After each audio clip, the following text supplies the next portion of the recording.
আলহামদুলিল্লাহ ওয়াসসালাতু ওয়াসসালামু আলা রাসূলিল্লাহ ওয়া আলা আলিহি ওয়া সাহবিহি ওয়া মান ইহতাদা বিহুদাহ। সম্মানিত দর্শক শ্রোতা, আপনাদের উদ্দেশ্যে আমাদের এই পর্যায়ের উপস্থাপনা উপহার হচ্ছে যে ইলমে লাদুন্নির অপব্যাখ্যা।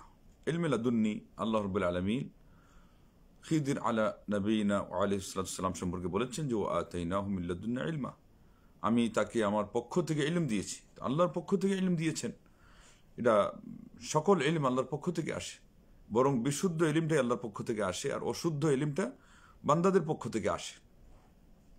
তা আসুন দেখা যাক এই ইলমে লাদুন্নির শাব্দিক অর্থ তো আমরা কোথা থেকে বুঝতে পারলাম।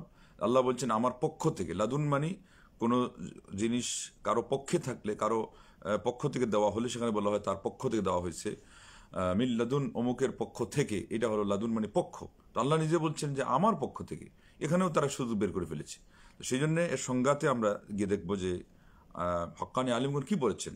মাদারিজুস সালিকিনের মধ্যে এর তৃতীয় খণ্ডের 400 পৃষ্ঠা, এটা হলো মানাজিলুস সাইরিন, যেটা লিখেছিলেন আপনার আবু ইসমাইল আল হারাউই, বড় মুহাদ্দিস, 12 লক্ষ হাদিসের হাফিজ, তিনি লিখেছিলেন মানাজিলুস সাইরিন।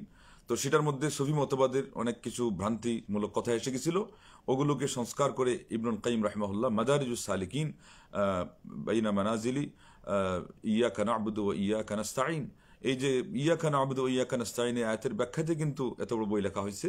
আর ইমাম ইবনুল কাইয়িম রাহিমাহুল্লাহ সেখানে তার ভুলগুলো যেগুলো সেই অতিরঞ্জন হয়ে গেছে শুধরিয়ে দিয়েছেন, এবং তারপরে এটার এমন প্রসিদ্ধি হয়েছে পুরা দুনিয়াতে এবং গ্রহণযোগ্যতা যে সকল হকপন্থী আলিমরা সেটাকে নিয়েছেন, এবং সাধক প্রকৃতির আলিমরাই বরং সেখান থেকে তারা কোরআনুমানিক তারা কুড়িয়ে থাকেন। তো যাই হোক, এই বইয়ের মধ্যে তিনি বলেছেন যে ইলমে লাদুন্নি কোনটা। তিনি বললেন যে মা কামা আলাইহি দলিল, মা কামাদ দলিলু সাহিহ আলাইহি আন্নাহু জাআ মিন ইনদিল্লাহ আলা লিসানি রাসূলি, যেটার উপরে সঠিকভাবে বিশুদ্ধভাবে দলিল সাব্যস্ত হয়েছে যে এটা এসেছে আল্লাহর পক্ষ থেকে এবং আল্লাহ নবী সাল্লাল্লাহু আলাইহি ওয়াসাল্লামের জবানিতে। ওমা আদাহু, আর এ ছাড়া যে জিনিসগুলো ফালাদুন্নিয়ুন মিন লাদুন নাফসিল ইনসান, এমন অবস্থায় বলতে হবে মানুষের পক্ষ থেকে যেটা আসছে, যেটার কথা দাবি করে আজকে আমাদের লোকজন বলছে এটা হলো তার নিজের পক্ষ থেকে, এটা হলো মানুষের পক্ষ থেকে। মিন হুবাদা ও ইলাইহি আউদ, এটা তার থেকে সূচনা এবং তার পর্যন্ত গিয়ে শেষ। আল্লাহু আকবার। তার মানে বিশুদ্ধ ইলমের নামই হলো আল্লাহর পক্ষ থেকে যেটা ইলম।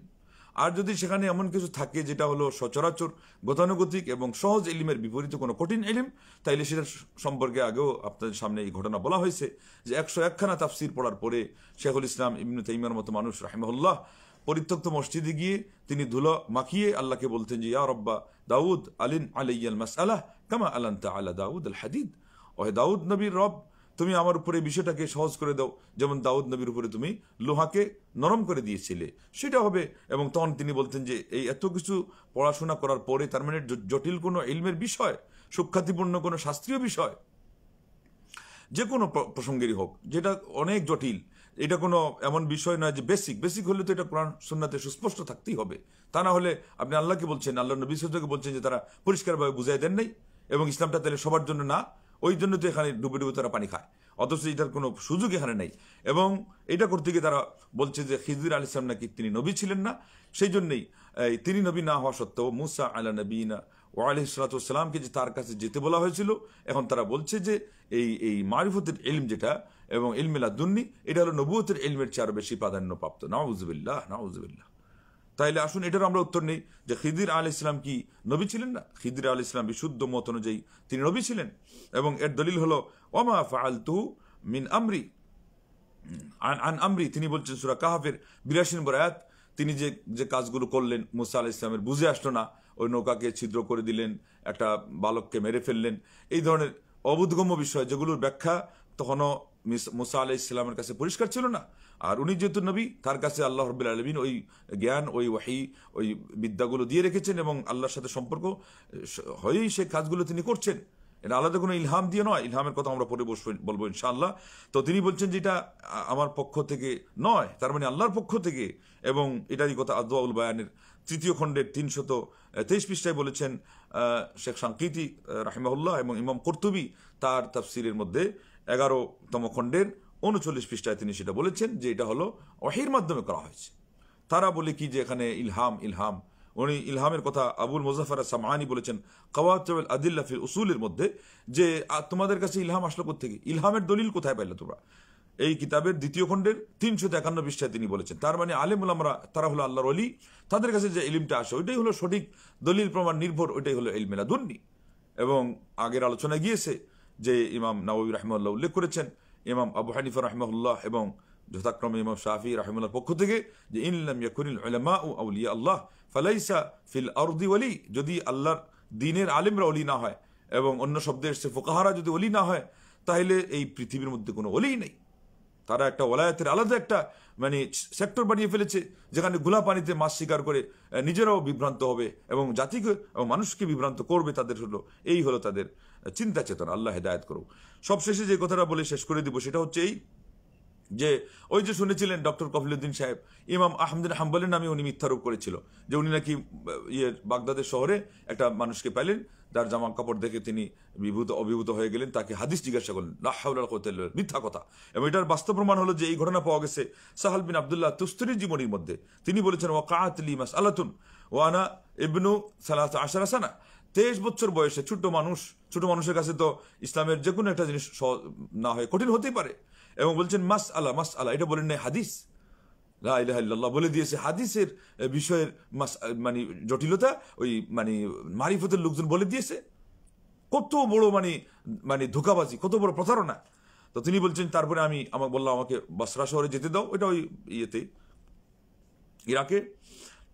সেখানে গেলেন, যাওয়ার পরে আবু হাবিব হামজা ইবনে আব্দুল্লাহ, তার পুরা নাম দেখেন। উনি বলছে আবু হামজা না আরো কি এগুলো বলে দিয়েছে। আবু হাফস না, আবু হাবিব হামজা, আসল নাম হামজা ইবনে আব্দুল্লাহ। তার সাথে দেখা হয়েছে। উনি বলেছেন প্রশ্ন করেছি, উনি উত্তর দিয়েছে, তার মানে উত্তরটা ওনার মানে পেয়ে গেছেন। এরপরে বলছেন আমি সেখানে অনেকদিন অবস্থান করেছি। তারপরে তিনি তো তার তুস্তুর হলো তার আসল জন্মস্থান, সেখানে তিনি ফিরত গিয়েছেন। ঐতিহাসিকগণ বলেছেন কতদিন সেখানে অবস্থান করেছেন সেটা জানা নেই। এটা বলেছেন যে তার কাছে এই লোকের এই উত্তর শুনে এবং তার আরো অন্যান্য বিদ্যাবত্তা দেখে তার ভালো লেগেছে। আগের যুগের আলেমরা তো এরকম করতেন, হক্কানি আলেম ছিলেন, ওই হক্কানি যারা মুরব্বী প্রকৃতির আলেম তারাও ছিল, এবং সেই জন্য অন্যদেরকে হক্কানি আলিম বানানোর জন্য তারা মনে করতো এটা একটা কারখানা, এটা একটা ফ্যাক্টরি। সেখানে তারা 2 বছর পর্যন্ত গিয়ে অবস্থান করতেন। সেই জায়গাগুলো ছিল তাও ইলমের, এগুলো হলো একটা মানে মার্কাজ, একটা কেন্দ্র, সেখানে আদবের শিক্ষা দেওয়া হতো। এবং ওই জায়গায় আদবের শব্দটা আসছে, আদবের শিষ্টাচারের বিষয়টা হলো আপনার ওই প্র্যাকটিসের বিষয়। তো সেটা অনেক সময় অনেক জ্ঞানী লোকের কাছে না পাওয়া গেল, এক সময় আমলদার মানুষের কাছে পাওয়া যেতে পারে, এটা স্বাভাবিক। এই ঘটনাটা ঘটছে, ওইটাকে ইমাম আহমদ হাম্বলের সাথে লাগিয়ে দিয়ে তারপরে আরেকজন কত আমাদেরকে বলছে যে না এই এই এই ইলমে লাদুন্নি পাইতে গেলে আর আপনার এই ধরনের কারামতি পাইতে গেলে, মারিফতি পাইতে গেলে, বরং বলছে জান্নাত পাইতে গেলে তুমি এই পীরের কাছে গিয়ে মুরিদ হয়ে যাও, লা হাওলা ওয়ালা কুওয়াতা ইল্লা বিল্লাহ। এগুলো এই সমস্ত ভুল বুঝাবুঝি থেকে এসেছে। সেজন্য আসুন আমাদেরকে আল্লাহ রাব্বুল আলামিনের কোরআন থেকে জ্ঞান নিতে হবে নবী সাল্লাল্লাহু আলাইহি ওয়াসাল্লাম সহিহ সুন্নাহ থেকে এবং সালাফে সালেহিনদের আদর্শ থেকে। তারাই পরিপূর্ণভাবে আমাদেরকে ইলম কিভাবে নিতে হয় সেই পথপন্থা দেখিয়ে দিয়েছেন। আমল কিভাবে করতে হয়, কি পরিমাণ করতে হয়, কতটুকু সুন্নাহর ভিতরে থেকে করতে হয়, তারা আমাদেরকে সবগুলো দেখিয়ে দিয়েছেন। এর মধ্যে সামান্যতম বিন্দুতম কোনো গ্যাপ থাকে নাই যে পরবর্তীরা এটা এসে পুরা করবে। আল্লাহ আমাদেরকে এই কথাগুলো বুঝে অনুধাবন করে আমল করার তৌফিক দান করুন। এবং ইলমে লাদুন্নি দোহাই দিয়ে যে মানুষ এগুলো বলে, এটার থেকে আল্লাহ এর যে কুফল, এর থেকে আল্লাহ হেফাজত করুন। এবং মনে রাখবেন এই যে ইলমে লাদুন্নি বলে আজকে মানুষকে বিভ্রান্ত করছে, এখানে একটা বড় বিপদ এবং বিভ্রান্তি এটাও আছে যে আলিমগণ বলেছেন কেউ যদি মনে করে যে আমি আল্লাহ নবী সাল্লাল্লাহু আলাইহি ওয়াসাল্লাম কর্তৃক আনিত, তার মানে শরিয়া এটাকে বলা হচ্ছে, এটার থেকে আমি দূরে থেকে বাইরে থেকেও আমি আল্লাহকে পাইতে পারি, তার ঈমান শেষ হয়ে যাবে। ঈমান বিধ্বংসী 10টি জিনিসের মধ্যে এটি, এই যেগুলো আজকে ইলমে লাদুন্নির নাম দিয়ে তারা বলতে চাচ্ছে যে শরীয়তের এই প্রকাশ্য যে দলিল প্রমাণ সেগুলোর বাহিরে গিয়ে আমরা ওই গোপনে আরো কিছু শিখবো, এই গোপনের নামটাই তো হলো ভণ্ডামি। এগুলোর থেকে অবশ্যই দূরে থাকতে হবে। সঠিকভাবে স্বচ্ছ জ্ঞানের সেই উৎস থেকে জ্ঞান আহরণ করতে হবে, এবং ওইটাই হবে যে সৎ পথে যারা চলে সেই সমস্ত সুন্নার পন্থী আলিম ওলামা তাদের কাছ থেকে আমাদের সাধনার আত্মশুদ্ধির কথাগুলো নিতে হবে। আমাদের অন্যান্য বিষয়ের মাসআলা মাসাইলের সেই শাস্ত্রীয় বিষয়গুলো সেখান থেকে নিতে হবে। এর বাইরে কোনো কিছু নেই। নাহলে শরীয়তে ইসলামীকে আপনি কি বলবেন? আপনি অসম্পূর্ণ দাবি করবেন। সেজন্য শেখ আব্দুল আজিজ বিন আব্দুল্লাহ ইবনে বাজ রাহিমাহুল্লাহ বলেছেন, কেউ যদি দ্বীন ইসলামকে এইভাবে ভাগ করে যে এক পার্ট শরীয়ত আর এক পার্ট তরিকত, এটা ঈমান থাকে না, এটা কুফরি হয়ে যায়। ওই যে আগে যেমন শুনলেন যে ওই কাজটা করার কারণে কুফরি, উনি বললেন ওই ভাগটা করার কারণেই ঈমান শেষ হয়ে যায়। আজকে আমাদেরকে এই কথাগুলো কথাগুলো কে শোনাবে? এত হকপন্থী আলেমরা এত সঠিক কথাগুলো বলে যাওয়ার পরেও আজকে একদল অন্ধকারে বাদুর চলে এবং মানে এই ঘোলা পানি মাছ শিকার করে কারা? ধোঁকাবাজরা এবং প্রতারকরা এবং যারা এই যত বেশি তারা সঠিক পথ থেকে পথভ্রান্ত হয়ে গেছে তারাই। অতএব সেখান থেকে আমাদেরকে ওই বিভ্রান্তি থেকে অবশ্যই দূরে আসতে হবে এবং সেখান থেকে বাঁচতে গেলে যে সঠিক পথ, আল্লাহর কাছে দোয়া, কায়মুরাবেককে কামনা করা, কান্নাকাটি করা এবং সঠিক পন্থা ইলম অর্জন করা ছাড়া আমাদের কোনো বিকল্প নাই। আল্লাহ তোমার আসমা হোসনা ওসিলা ধরে দোয়া করছি, তুমি আমাদেরকে এই কথাগুলো বুঝিয়ে অনুধাবন করে আমল করার তৌফিক দান করো। আমাদেরকে ইলমিলা দুন্নির অর্থ যে তারা বুঝিয়ে দিয়েছে নিজেদের সিনাদের সিনা এই ভুল ব্যাখ্যা থেকে, অপব্যাখ্যা থেকে হেফাজত করো মুসলিম উম্মাকে এবং তোমার পক্ষ থেকে আমাদেরকে সঠিক জ্ঞান দানে আমাদের অন্তরকে আলোকিত করো, আমাদের মনকে পুলকিত করো, আমাদের পুরো জীবনকে তুমি সার্থক করো। আমিন। ওয়া আখিরু দাওয়ানা আনিল হামদুলিল্লাহি রাব্বিল আলামিন। আসসালামু আলাইকুম ওয়া রাহমাতুল্লাহি ওয়া বারাকাতুহু।